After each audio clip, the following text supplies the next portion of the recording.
ఖమ్మం జిల్లా కూసుమంచి మండలంలో మంత్రి పొంగులేటి శ్రీనివాసరెడ్డి విస్తృతంగా పర్యటించారు. మండలంలో పలు అభివృద్ధి పనులకు శంకుస్థాపన చేశారు.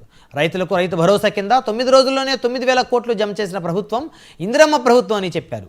కాంగ్రెస్ ప్రభుత్వంలో అందరూ సంతోషంగా ఉన్నారని, త్వరలోనే అర్హులైన ప్రతి ఒక్కరికి ఇందిరమ్మ ఇల్లు మంజూరు చేస్తామని హామీ ఇచ్చారు. ఆ తర్వాత ధర్మతండాలో ఇటీవల మరణించిన పరశురాం కుటుంబ సభ్యులను పరామర్శించారు. బాధిత కుటుంబానికి అండగా ఉంటానని హామీ ఇస్తూ పరశురాం కూతురు వైద్యానికి సాయం చేస్తానని మంత్రి భరోసా ఇచ్చారు.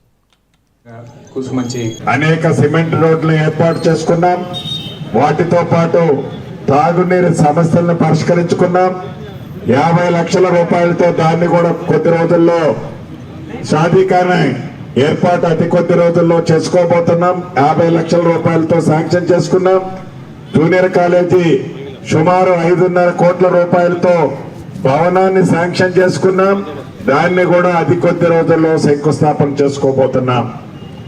నాకు తెలిసి పాలేరు నియోజకవర్గంలో ఈ గడిచిన 18 నెలలలో సుమారు 1400 నుంచి 1500 కోట్ల రూపాయలతో అనేక అభివృద్ధి సంక్షేమ కార్యక్రమాలని ఈ నియోజకవర్గం పుట్టిన తర్వాత ఇంత పెద్ద ఎత్తున ఎప్పుడూ శాంక్షన్ చేసుకోలే.